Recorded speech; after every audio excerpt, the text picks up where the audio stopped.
Wesfarmers reported a strong profit yesterday, and a lot of that positivity was due to the discount department store chain Kmart. Wesfarmers said Kmart Group, which also includes the brand Target, increased its earnings before interest and tax by about 25% to $643 million. Sales at Kmart stores jumped almost 8% in the half year. I caught up with the CEO of Kmart Group, Ian Bailey, a little earlier. Yeah, well, thank you. Thanks, Ed, and nice to be here. I think the first thing we did is we delivered really incredible products to customers at an amazing price. I know that sounds a really basic statement, but it really does make a difference to customers, particularly at these times.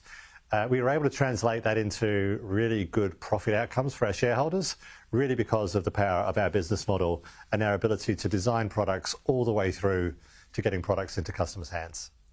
Yeah, as interest rates have increased, have you seen an increase in customer numbers at the Kmart Group? Yes, we have. We've actually got more customers today than we've ever had in the history of our group, and we've been growing customers consistently throughout the course of the year.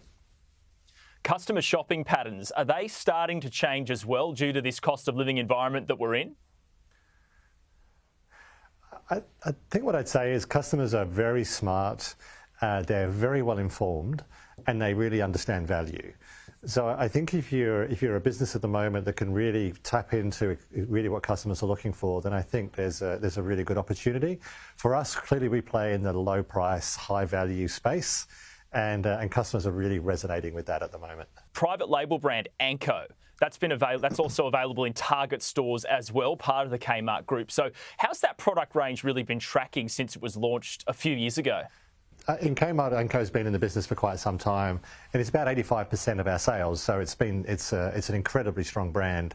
We don't really call it out because it just sits underneath Kmart, and now it's just gone into Target literally in the last few weeks. So it's only been since January that we've started putting about 25 to 30% of the offer of Target is now Anko. The remainder of Target is 100% Target. Just shifting topics to industrial relations, pretty clear the government is getting through a lot of its agenda right now through Parliament, and you'd employ thousands of casual workers at the Kmart Group. Now these casual workers will soon have the ability to get their positions upgraded to full-time if they wish to do so. How does that sit with you at Kmart? Well, our experience with casuals converting into full-time positions is it's been an option for quite some time under the current legislation.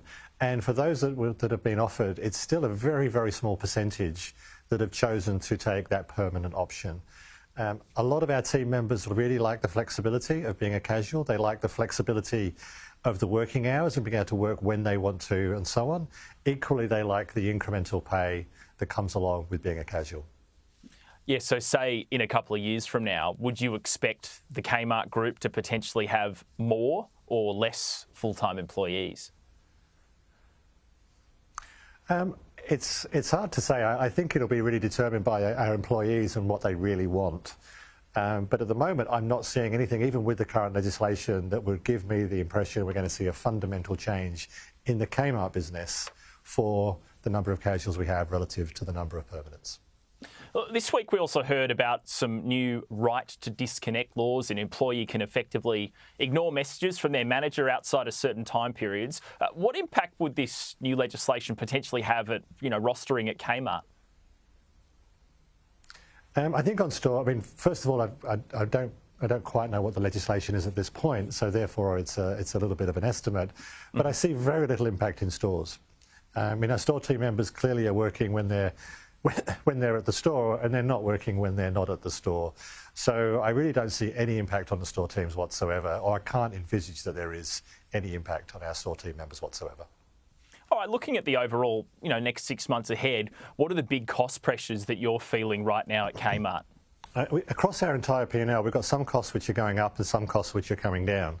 So if you look at it from some of our local costs within Australia, obviously wages are going up at a reasonably fast rate. We've also got other inflationary pressures which sit within cost of doing business. But then if you go to cost of goods, we've got decreases in some of our raw material costs, we've got decreases in international shipping, and we've got some movement on foreign exchange. So because of our business model, we're really able to manage these costs across the entirety of our operation. So therefore, if one cost moves in one part, we can generally manage that and balance that across the entirety of our business.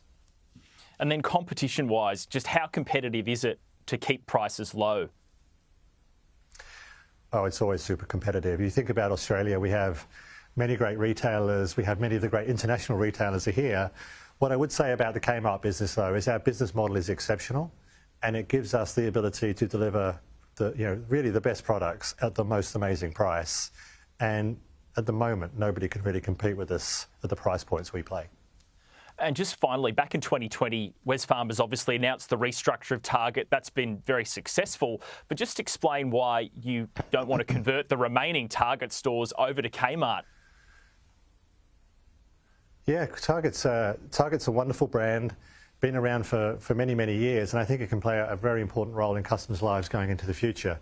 Kmart is ultra value. It's super low price. It means we can play to a certain price point. What Target gives us is the ability to play to a price point above. And what we're doing in Target is we're really drawing from the middle market. We're drawing from the more traditional department stores and some of the specialty stores, but we're doing equivalent products at roughly a third of the prices of those locations. Ian Bailey, Chief Executive of the Kmart Group, thanks for coming on the program this afternoon. Thanks, Ed. Nice to be here.